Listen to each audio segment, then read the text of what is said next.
Political ক্ষেত্র নতুনভাবে অনেক কিছু এসেছে।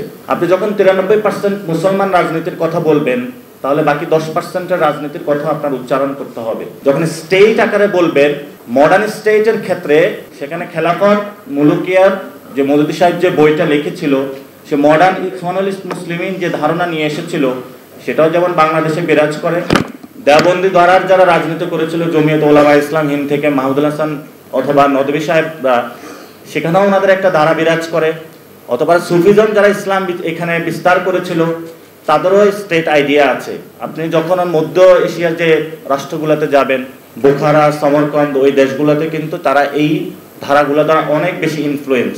আবার যখন আপনি তার্কিতে যাবেন, তার্কির নাজিমুদ্দিন এরবাকান থেকে শুরু করে আজকে যারা ক্ষমতায় আছে, সেখানে বড় একটা অনুঘাতক হিসেবে সুফিজমের ওনারা কাজ করেছিল। সুফিজমে যারা চর্চা করে শান্তির এখানে বার্তা নিয়ে বাংলাদেশ সোসাইটিতে কাজ করছে, ওনাদের বড় একটি গ্যাপ মার্কেট হলো ওনারা স্টেট ফাংশনারি যে কাজ করে না, যেটা এক ভাই বললেন প্রতিষ্ঠান তৈরি করে না। তো তার্কিতে যেটা হয়েছিল, সুফিজমের শক্তিকে নিয়ে আর গুলেন মুভমেন্টের স্টেট মেকানিজম নিয়ে এরদোগান কিন্তু ক্ষমতায় গিয়েছিল, পরে দুইটার উপরে নির্মম হামলা চালিয়েছিল। আবার ইজিপ্টে যে গণতান্ত্রিক মুভমেন্টের মধ্য দিয়ে মুরসি যে ক্ষমতায় গিয়েছিল, এখানেও কিন্তু সুফিজমের বড় অবদান ছিল। আমাদের এই বর্তমান পরিস্থিতিতে দুইটা কনটেক্সট বুঝতে হবে, একটা হলো সোশ্যাল কনটেক্সট, আর একটা হলো আমাদের এই যে পলিটিক্যাল অ্যারিনাতে যে রাজনৈতিক যে দলগুলো রয়েছে অথবা স্টেট কনটেক্সটটা রয়েছে। তো সোশ্যাল কনটেক্সটে কিন্তু এই ধরনের এডুকেশন সিস্টেমে কিন্তু আমাদের একটা ডিভাইডেশনের পথে নিয়ে গিয়েছে। তো সোশ্যাল কনটেক্সটে তো Bangla medium, English medium, Alia, কওমি, নতুন করে আমাদের জামায়াত ইসলামী একটা এডুকেশন চালু করেছে, তাদের এডুকেশন সোসাইটি নামে, কিন্ডারগার্টেন দিয়ে, যেটা হলো একদম নবীশ বাচ্চাদের দিয়ে।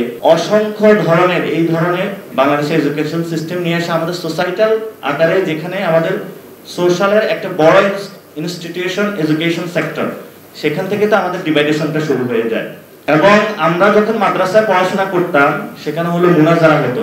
মুনাজারার টপিক থাকতো কাদিয়ানি বনাম যে সুন্নি, এটা নিয়ে বড় একটা ধুমধাম করে হলো সেখানে হতো।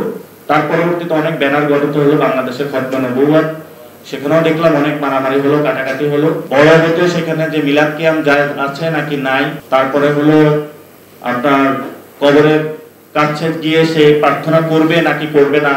তো সোশ্যাল কনটেক্সটে অনেক ধরনের এখানে আমাদের উপাদান আছে। এই কনটেক্সটগুলোতে যদি আপনারা যারা সোসাইটিতে কমিউনিটি আকারে লিডারশিপ আছেন, আপনারা যেটা এখানে আলোচনা এসেছে, একটি গবেষণা প্রতিষ্ঠান করে যদি গঠন করা যায় কোনো কিছু, তাহলে বাংলাদেশের সোশ্যাল কনটেক্সটে যদি এটা হারমোনি বা একটা মিলন মেলা আমরা সৃষ্টি করতে পারি, তাহলে আমরা পরবর্তীতে স্টেট লেভেল পর্যন্ত নিয়ে যেতে পারবো।